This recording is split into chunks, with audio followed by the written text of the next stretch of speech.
आप में हिम्मत है ये जॉब करने की। आपका कोई बॉस नहीं होगा जो नजर रखेगा आप पे जब आप यहाँ काम कर रहे होगे। जब दिल करे आप आराम से सो सकते हो, आराम से उठो, व्यू एंजॉय करो, फिशिंग करो। आपका काम ये होगा सिर्फ ये मेक श्योर करना कि लाइट हाउस के ऊपर वाली लाइट सही से काम करती रहे। बस यही काम है। 30 करोड़ रुपए मिलेंगे सिर्फ एक लाइट को देखने के लिए कि वो सही से काम करती रहे। लेकिन अनफॉर्चुनेटली अच्छी खबर यही खत्म होती है और बुरी खबर ये है कि ये दुनिया की सबसे खतरनाक जॉब है, जुमान लाइट हाउस को गार्ड करना, क्योंकि ये समंदर के बीचों बीच है। इससे पहले आप लोग इस जॉब के लिए अपनी सीवियां भेजो। ये बात भी सुन लो कि आपसे इधर कोई बंदा भी बात नहीं करेगा, हर तरफ लोनलीनेस होगी। और सबसे खतरनाक बात तो ये है कि इस एरिया में बहुत ज्यादा गंदे तूफान आते हैं और जो तूफानी लहरें होती हैं वो तो 10 मीटर ऊपर तक टकराती हैं टावर से। इस जॉब में जान जाने का भी खतरा हो सकता है। ये पिक्चर ली गई थी रेस्क्यू ऑपरेशन करते हुए। यहाँ पर साफ देखा जा सकता है कि लाइट हाउस का कीपर किस तरह तूफान से घिरा हुआ है। अगर ये तूफानी लहरें पूरे तरीके से लाइट हाउस को कवर कर लेती तो उसकी जान को भी खतरा हो सकता था। ये सब जानने के बाद आप में फिर भी हिम्मत है इस जॉब को अप्लाई करने की। वैसे इस अजीबो गरीब जॉब को देखने के बाद आपके जहन में भी ये सवाल आ रहा होगा कि इस लाइट हाउस को बनाया ही क्यों गया है और ये बात क्यों जरूरी है कि लाइट हाउस की लाइट हमेशा जलती रहनी चाहिए। इस चीज के लिए देखना पड़ेगा कि लाइट हाउस की शुरुआत कैसे हुई। तो ये बात है एंशिएंट जमाने की, जब सफर करने के लिए ना ही रोड्स हुआ करते थे और ना ही कोई गाड़ियाँ। तो लंबे सफर करने के लिए सबसे बेस्ट तरीका था पानी। एक बंदा था जिसका नाम था कैप्टन मार्सियस। ये बड़ा ही जबरदस्त सेलर था और अपने खतरनाक समुद्री सफर के बारे में जाना जाता था। इसके साथ एक इंसिडेंट होने वाला था। शिप्स तो पहले जमाने में लकड़ियों की होती थी। तो एक रात कैप्टन पानी में बहुत ही अंधेरे वाली जगह से गुजर रहे थे। पानी के नीचे बड़ी बड़ी रॉक्स थी जिससे इनकी शिप टकराती है। शिप में सुराख हो गया और वो उलट भी गई और इनको बहुत ज्यादा नुकसान हो जाता है। इस इंसिडेंट के बाद कैप्टन मार्सियस ने सोचा कि इस प्रॉब्लम का कोई ना कोई सोल्यूशन जरूर होगा जो इनको इस किस्म के खतरे से वार्न कर सके। अब ये तो हो गई एक प्रॉब्लम। दूसरी प्रॉब्लम ये है कि आपको पता है कि ओशियन बहुत ज्यादा बड़ा है और पैसिफिक ओशियन तो बस छोड़ ही दो। अगर हम पूरी दुनिया का लैंड एक जगह इकट्ठा कर दें 7 कॉन्टिनेंट्स को मिला के तो भी पैसिफिक ओशियन ज्यादा बड़ा होगा। इसको छोड़ो, अगर हम 5 मून्स भी इस एरिया में रख दें तो भी पैसिफिक ओशियन ज्यादा बड़ा होगा। अब आइडिया हो गया होगा आपको कि ये कितना बड़ा ओशियन है। जब पुराने जमाने में सेलर इस ओपन पानी में सफर करते थे तो उनको कुछ भी नहीं पता होता था कि अगली जमीन कितनी दूर है और इवन उसका रास्ता किधर से है। नेविगेशन उस दौर में दुनिया का सबसे बड़ा मसला था। जीपीएस या कोई एडवांस सिस्टम तो होता नहीं था जो सेलर्स को गाइड कर सके रास्ते के बारे में। जीपीएस इन्वेंट हुआ था 1973 में और पब्लिक के लिए अवेलेबल था 1978 में। कभी कभी गूगल मैप्स पे भी हम लोग टर्न को स्क्रीन पे देखने के बावजूद भी गलत मोड़ लेते हैं। फिर ये पुराने लोग तो क्या ही करते होंगे। तो इन सेलर्स को सूरज पे रिलाई करना पड़ता था, सितारों पे रिलाई करना पड़ता था और शुरुआत के कुछ नेविगेशन टूल्स पे इस ना खत्म होने वाले समंदर को पार करने के लिए। सिर्फ इस नेविगेशन की वजह से 3-4 मुसीबतें और आ जाती थी, जैसे कि कैप्टन एलएस को आई थी। पुराने जमाने में कैप्टन अपने क्रू के साथ पैसिफिक ओशियन क्रॉस कर रहे थे तो रात में एकदम से बादल आ जाते हैं जिसकी वजह से सितारे छुप जाते हैं, जिनको ये देखकर रास्ते का पता लगा रहे थे। और फिर समंदर के इस हिस्से में बहुत तेज तूफान आता है तो ये लोग रास्ता भटक जाते हैं। जब सुबह होती है तो ये लोग ओपन ओशियन में लॉस्ट हो गए थे। क्रू के पास ना ही कुछ खाने के लिए बचा था और ना ही कुछ पीने के लिए। भूख और प्यास की वजह से क्रू का बुरा हाल होता है। आपको भी पता होगा कि ओशियन का पानी हम इंसान नहीं पी सकते क्योंकि ये बहुत ही ज्यादा नमकीन होता है। इसके पीने से इंसान की मौत भी हो सकती है। तो ये लोग पानी में होने के बावजूद भी प्यासे थे। बहुत सारे क्रू मेंबर्स मर गए थे। कैप्टन को बहुत मुश्किल से लैंड मिला था और फाइनली ये लोग वहाँ पर जाकर स्टॉप करते हैं। अब दुनिया के सबसे पहले लाइट हाउस की शुरुआत होने वाली थी। इजिप्ट में मेडिटेरेनियन सी के साथ था एंशिएंट सिटी ऑफ अलेक्जेंड्रिया। वहाँ का रूलर था फिटोलमी the second फिलाडेल्फियस।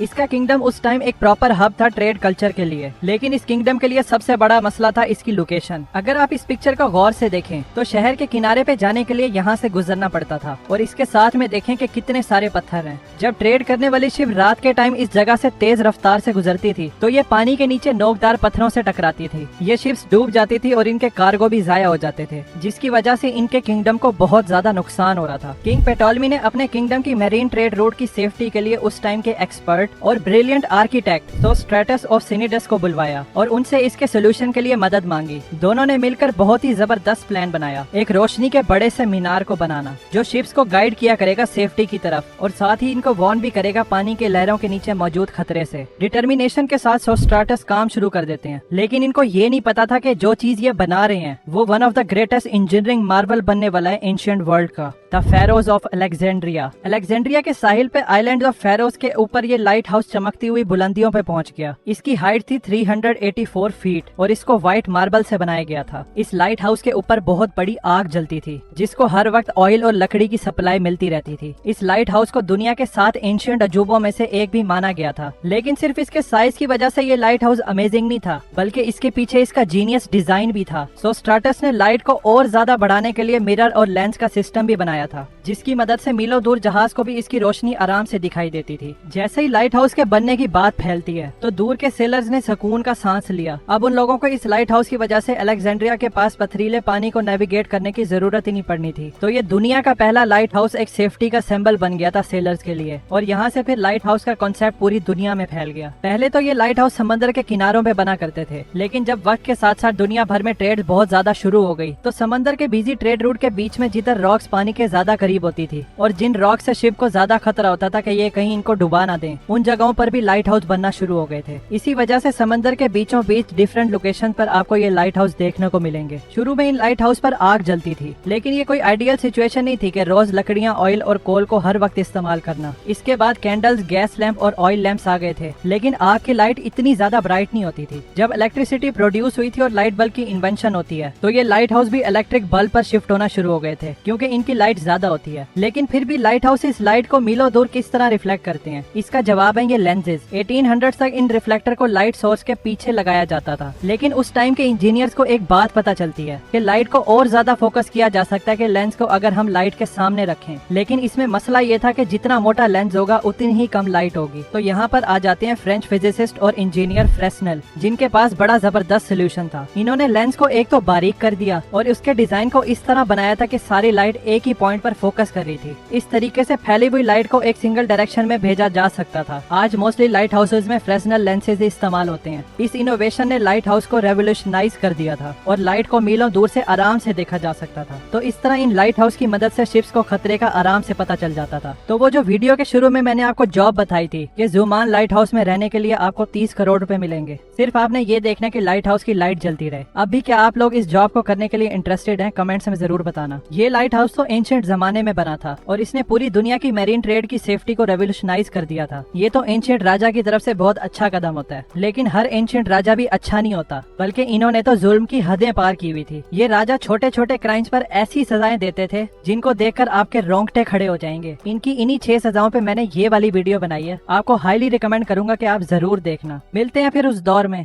Thanks for watching.